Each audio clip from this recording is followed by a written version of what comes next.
Après avoir disparu des radars pendant au moins 4 mois, Dame Ibtissam Hamlaoui, la femme la plus puissante en Algérie, la femme la plus influente et la femme la plus scandaleuse du pays, a définitivement fait son retour sur la scène politique et médiatique dans le pays. Pour effacer les traces de son implication avérée et documentée dans l'un des plus gros scandales de trafic d'influence, d'instrumentalisation des institutions névralgiques de l'État et de harcèlement judiciaire ayant conduit à la détention arbitraire de plusieurs innocents citoyens, elle s'est targuée ouvertement dans les salons secrets du régime de la profondeur de ses liens personnel avec l'entourage familial proche d'Abdelmajid Tebboune, que le fils préféré d'Abdelmajid Tebboune, Mohamed Tebboune, était l'un de ses intimes, l'un de ses amis, qui ne le laissera jamais tomber. Qu'elle sera maintenue et que son pouvoir sera renforcé à la tête du Croissant Rouge algérien et l'Observatoire national de la société civile. Ibtissam Hamlaoui, qui s'est absenté pendant le mois du Ramadan.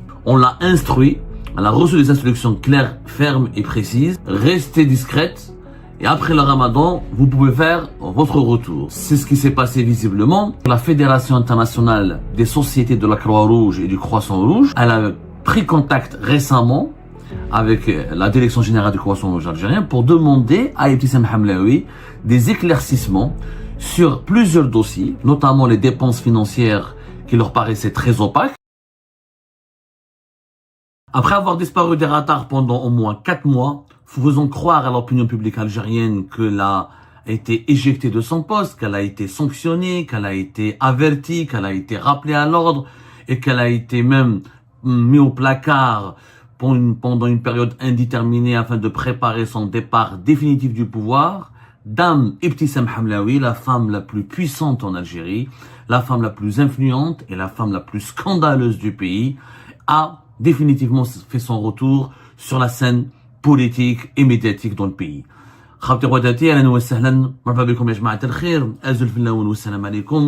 Vous l'aurez bien deviné, dans cette émission, nous allons vous parler du retour scabreux, parce que le mot scandaleux en soi ne veut plus rien dire, d'Ibtissam Hamlaoui, la femme la plus puissante du pays et la plus scandaleuse encore en Algérie.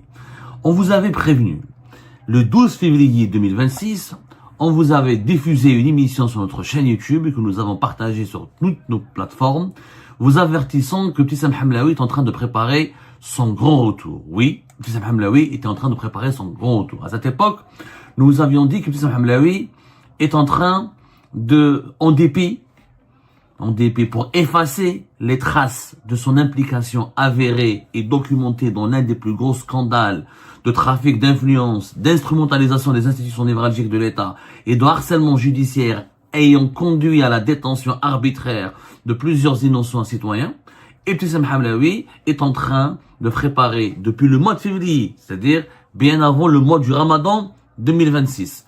Elle s'est targuée ouvertement dans les salons secrets du régime de la profondeur de ses liens personnels avec l'entourage familial proche d'Abdelmajid Tebboune. Et elle assurait même à ses interlocuteurs à Alger que le fils préféré d'Abdelmajid Tebboune, Mohamed Tebboune, était l'un de ses intimes, l'un de ses amis, qui ne le laissera jamais tomber. Ibtissam Hamlaoui, à la veille du mois du Ramadan 2026, elle avait assuré dans ses conciliabules, dans ses discussions privées, dans ses rencontres, au cours de ses rencontres, dans ses échanges avec ses interlocuteurs à Alger, qu'elle sera maintenue et que son pouvoir sera renforcé à la tête du Croissant Rouge algérien et l'Observatoire national de la société civile. Les révélations que nous avons faites le 12 février 2026 ont été finalement confirmées. Encore une fois, nous avons eu raison et on ne se targue pas de d'avoir encore une fois obtenu raison, d'avoir gagné encore une fois, remporté la bataille de la vérité dans l'un des événements les plus tristes de l'actualité algérienne. Et Ibtissam Hamlaoui, qui s'est absenté pendant le mois du Ramadan, puisqu'officiellement on l'a instruit, elle a reçu des instructions claires, fermes et précises. Il faut rester, il faut se tenir à carreau, il faut disparaître il ne faut pas s'attirer les caméras de télévision. Vous ne faites aucune apparition publique, disparaissez des radars encore une fois, restez discrète et après le Ramadan, vous pouvez faire votre retour. C'est ce qui s'est passé visiblement, puisque Ibtissam Hamlaoui, depuis 2-3 jours, a lancé sur les réseaux sociaux une grosse campagne qui la met en valeur, qui la met en perspective et qui souligne l'importance ou l'épaisseur de son personnage et qui annonce même son retour sur la scène publique. Pendant le Ramadan, elle n'a absolument rien fait. Elle n'a rien fait, pardonnez-moi. Elle a, comment dirais-je, observé une très grande discrétion. Elle a continué à rester silencieuse. Elle n'a pas fait d'apparition ni sur les plateaux de télévision, ni des déclarations publiques. Elle n'a même pas fait de visite de terrain, alors que le Croissant Rouge, je le rappelle, son cœur de métier, sa période la plus importante et la plus stratégique, c'est le mois du Ramadan, puisque le Croissant Rouge, le mois du Ramadan est stratégique, c'est le moment, c'est la période durant laquelle le Croissant Rouge algérien, comme de nombreuses organisations caritatives et humanistes dans les pays musulmans, c'est le mois durant lequel on multiplie les actions de bienfaisance, les actions caritatives, d'aide aux personnes les plus fragiles, les interventions auprès des familles nécessiteuses. Le Croissant Rouge, je rappelle, est une institution historique en Algérie. Elle a été créée en janvier 56. Donc, c'est une institution internationale, c'est une institution historique, emblématique à la fois de l'histoire de l'Algérie et il est étroitement lié au combat pour la libération nationale. Et le Croissant Rouge, pendant le mois sacré du Ramadan, effectivement, il a un programme, un agenda très rempli, un programme complet, beaucoup d'actions et beaucoup d'initiatives et de démarches sont médiatisées pendant ce mois. Ibtissam Hamlaoui a été privée de cette vitrine qui est le mois du Ramadan et elle n'a pas pu l'utiliser comme tremplin pour mettre en valeur, encore une fois, son bilan, ses activités et donc elle n'a pas pu profiter d'un gâteau, d'un morceau consistant de ce gâteau médiatique et politique qui est le Ramadan en Algérie. Ibtissam Hamlaoui, qui dirige depuis le 21 mars 2022 le Croissant Rouge algérien, elle était fantomatique depuis le mois de novembre 2025. Pourquoi? Parce que au début du mois de novembre, vous le savez très bien, nous en avons parlé, on l'a souvent abordé, on l'a souvent évoqué, on a réalisé une dizaine d'émissions sur ce scandale. Deux personnalités ont fait éclater le scandale Ibtissam Hamlaoui. Il s'agit de Yassine Ben Chettah, l'ancien président du bureau de la wilaya de Skikda du Croissant Rouge algérien, et Hajar Zitouni, une consoeur, une journaliste et ancienne directrice de communication à la direction générale du Croissant Rouge algérien. Ces deux personnes qui ont été incarcérées, arbitrairement placées en détention provisoire et condamnées à la prison ferme, pendant presque une année de prison ferme, pour les deux, pour des publications sur Facebook dont ils n'ont jamais été l'auteur, pour des publications jugées calomnieuses et diffamatoires à l'encontre de Ibtissam Hamlaoui, alors que Yassine Ben Chettah et Hajar Zitouni n'ont jamais écrit ces publications, ne les ont jamais diffusées. Les expertises techniques menées par la gendarmerie algérienne ont démontré qu'ils n'ont absolument aucun lien avec les pages Facebook qui ont diffusé les informations critiques et jugées offensantes, attentatoires à la dignité et à l'honneur de Ibtissam Hamlaoui. En dépit de cela, on l'a bien raconté, Yassine Ben Chettah et Hajar Zitouni, c'était au cours de l'année 2024, leur affaire a éclaté au cours de l'année 2024. Entre avril 2024 et fin d'année 2024, ils ont été non seulement arrêtés, placés en garde à vue pendant plusieurs jours, pendant pratiquement une semaine, ils ont été torturés, violentés, dénudés, déshabillés, privés de nourriture, ils ont été forcés à boire de l'eau dans les toilettes, ils ont été détenus dans des locaux destinés uniquement aux membres des groupes terroristes et aux délinquants, aux criminels les plus dangereux. En prison, ils ont été aussi battus, ils ont été bastonnés, ils ont été violentés. Ibtissam Hamlaoui s'est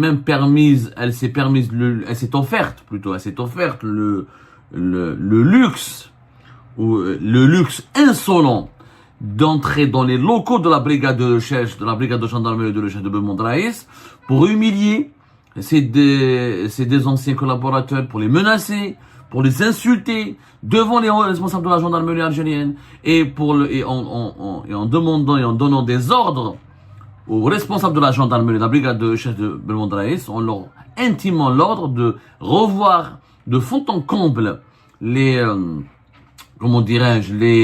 PV d'audition de Yassine Ben Chettah et de Hajar Zitouni pour les falsifier et pour les réécrire selon les désirs et les envies personnelles d'Ibtissam Hamlaoui. C'est un scandale inédit. Et on essaye de nous faire oublier ce scandale, on essaye de le relativiser, on essaye même de l'occulter, on essaye même de l'effacer, de l'effacer de nos mémoires, mais personne, aucun Algérien, et aucune Algérienne ne pourra oublier le scandale d'Ibtissam Hamlaoui. Yassine Ben Chettah, après 2 semaines de cavale à l'étranger, il est revenu en Algérie. Il a s'était livré au service secret, qui l'ont interrogé, qui l'ont auditionné, qui lui ont d'ailleurs après pris son passeport pendant 3 mois. Il y a de cela 1 mois, il a été interrogé par un juge dans un tribunal à Alger, officiellement pour qu'il a été entendu sur les révélations et les informations qu'il avait révélées au grand public. En plus, il a donné d'autres informations sur nos investigations qu'il n'a pas pu révéler ou qu'il n'a pas eu le courage ou l'audace de révéler sur la place publique. Il a tout communiqué à la justice algérienne. Il a réalisé plusieurs PV. Il a été auditionné dans plusieurs PV, une dizaine de PV au niveau des services secrets algériens. Ça fait 4 mois qu'il a tout donné, qu'il a tout livré. Hajar Zitouni est toujours en fuite à l'étranger. Elle a disparu, la pauvre. Selon les investigations, elle est complètement traumatisée, brisée. Une femme qui a été violentée, torturée, humiliée, rabaissée. Elle serait détruite. 4 mois plus tard, voilà, Ibtissam Hamlaoui, elle fait son retour le plus normalement du monde, comme si rien ne s'était passé. Comme si Yassine Ben Chettah ou Hajar Zitouni et d'autres victimes, parce que Yassine Ben Chettah et Hajar Zitouni, ils avaient au moins le courage, c'était les 2 personnes qui ont eu le courage de dénoncer publiquement ce que Ibtissam Hamlaoui leur a fait subir. Mais il y a une dizaine d'autres personnes qui ont été incarcérées et qui ont été placées en détention à cause d'Ibtissam Hamlaoui, en suivant toujours le même mode d'emploi. Intervention près de la brigade de gendarmerie de Belmondraïs, intervention près des juges de tribunal de Belmondraïs, des gendarmes et des juges qui préfabriquent des dossiers pour accabler sciemment les détracteurs ou les dénonciateurs de Ibtissam Hamlaoui ou les voix critiques de Ibtissam Hamlaoui. Et ces personnes finissent tous en prison. Elles sont par la suite placées elles sont toutes entièrement placées en détention provisoire. Et elles subissent les affres de l'emprisonnement et des injustices et de l'arbitraire. Ibtissam Hamlaoui est devenue la marraine, pour ne pas dire la patronne de la brigade de l'EJ de Belmondraïs et la patronne du tribunal judiciaire de Belmondraïs. D'ailleurs, plusieurs sources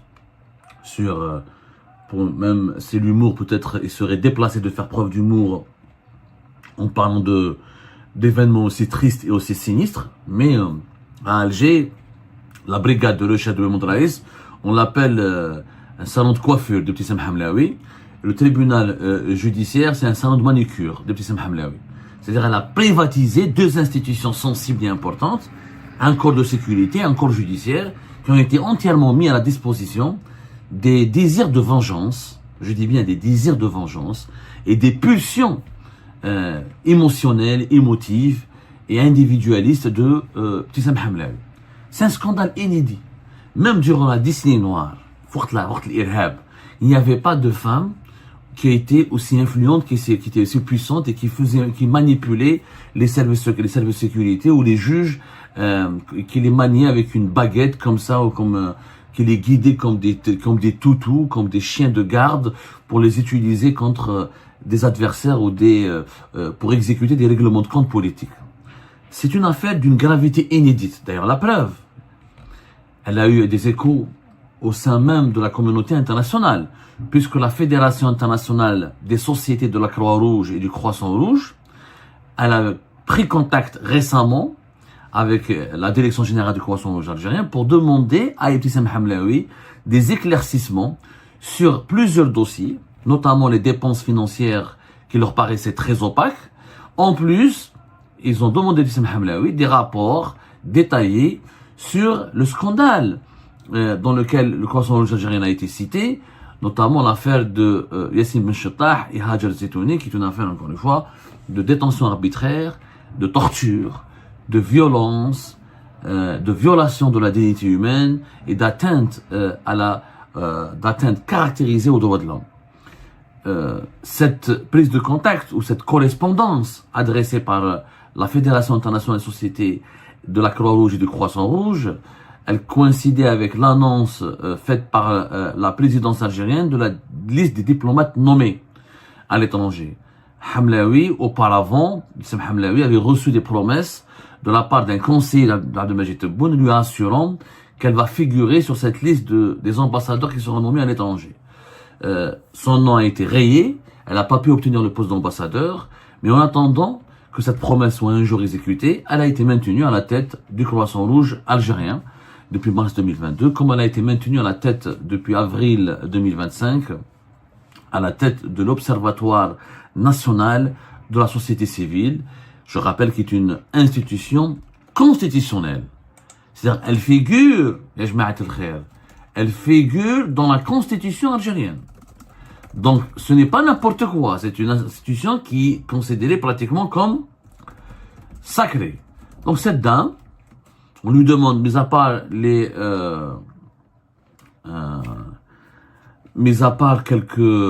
a été nommée au mois de mars 2025, pas en avril, voilà, au mois de mars 2025 à la tête de l'Observatoire national de la société civile.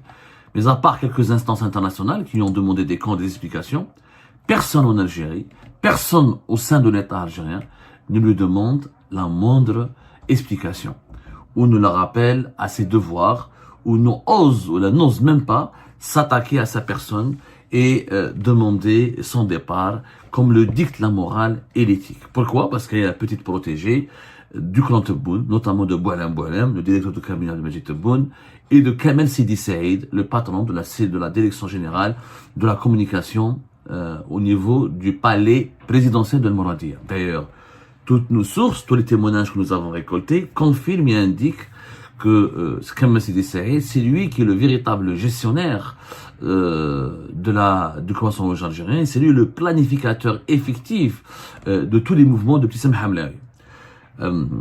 C'est lui, par exemple, qui la conseille pour sa stratégie de communication. C'est lui qui relie et annote et commente toutes les publications et les communiqués qui doivent être faits par le Croissant-Rouge algérien. Des séances à huis clos entre elle et ses conseillers à la présidence de la République ont donné à Ibtissam Hamlaoui un pouvoir, une influence quasiment illimitée. Je dis bien quasiment illimitée. Je rappelle que la Fédération internationale des sociétés de la Croix-Rouge et du Croissant-Rouge, c'est le plus grand réseau humanitaire au monde. Ça a été fondé à Paris, mais son siège est en Suisse, à Genève. Le Croissant-Rouge algérien est membre de cette fédération internationale. Cette fédération internationale est l'un des bailleurs de fonds du Croissant-Rouge algérien. Le Croissant-Rouge algérien n'est pas censé être placé sous la coupe de l'État algérien. Il est censé être une société de la société civile, une fondation de la société civile qui devrait être autonome et indépendante dans son fonctionnement, comme c'est le cas de la Fédération algérienne de football. Mais dans les pays sous-développés, dans les pays dictatoriaux comme l'Algérie, c'est malheureusement pas le cas. La Croissant-Rouge algérien qui a pour mission de promouvoir des valeurs nobles comme l'humanité, l'impartialité, la neutralité, l'indépendance, le volontariat, l'unité et l'universalité, est aujourd'hui totalement dévoué de sa vocation, instrumentalisé par une femme avide de pouvoir, qui a été aveuglée par le pouvoir que lui a conféré sa proximité avec l'entourage proche d'Abdelmajid Tebboune, et qui a abusé largement de ses fonctions, non pas pour voler, pour détourner de l'argent ou pour s'enrichir illicitement. Ça, on a l'habitude en Algérie, on aurait pu l'oublier, on aurait pu lui on aurait pu lui pardonner cela. Parce que la corruption en Algérie, c'était quelque chose de très habituel.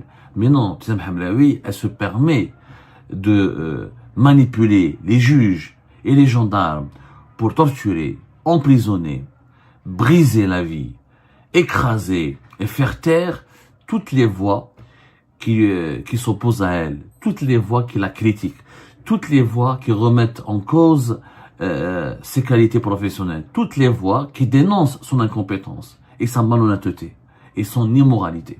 Voilà ce que fait Ibtissam Hamlaoui. Et cette dame, prochainement, elle veut faire une visite dans le sud du pays, dans deux grandes wilayas du pays, Élysée et Jeannette.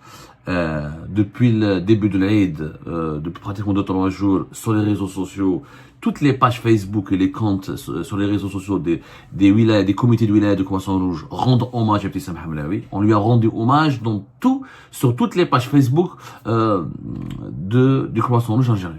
Un hommage qui n'a aucune explication, qui n'a aucune justification, parce que cette dame n'a pas travaillé depuis 4 mois. Depuis le mois de novembre, elle n'a pas fait une activité sur le terrain, elle n'a pas fait une apparition publique. On l'a maintenue à la tête d'une institution stratégique, encore une fois, qui est censée venir en aide à des millions d'Algériens et d'Algériens qui sont dans le besoin, qui ont besoin des moyens et de l'assistance du Croissant Rouge algérien.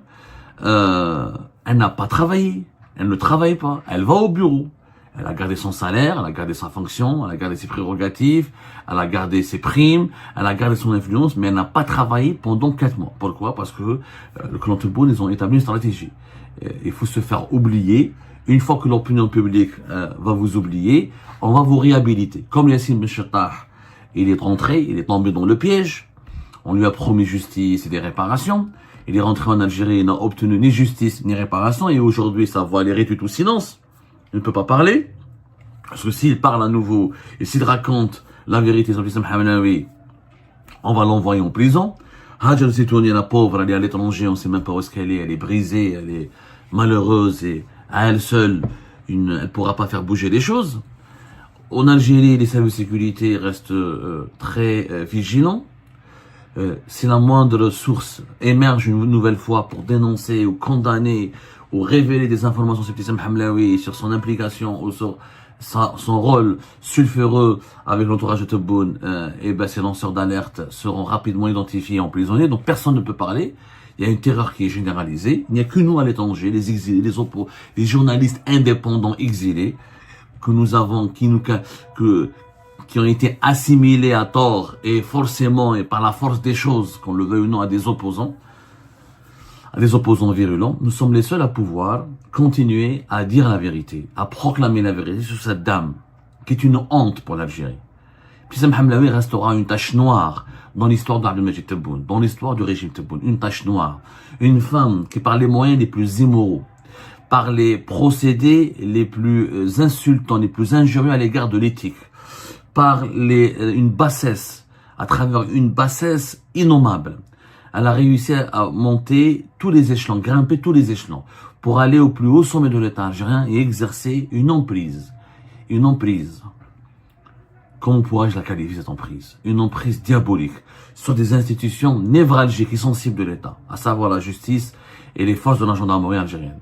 Toutes les personnes qui ont été complices, ou toutes les personnes qui sont restées les bras croisés face à ce scandale, un jour ou l'autre, ils rendront des comptes.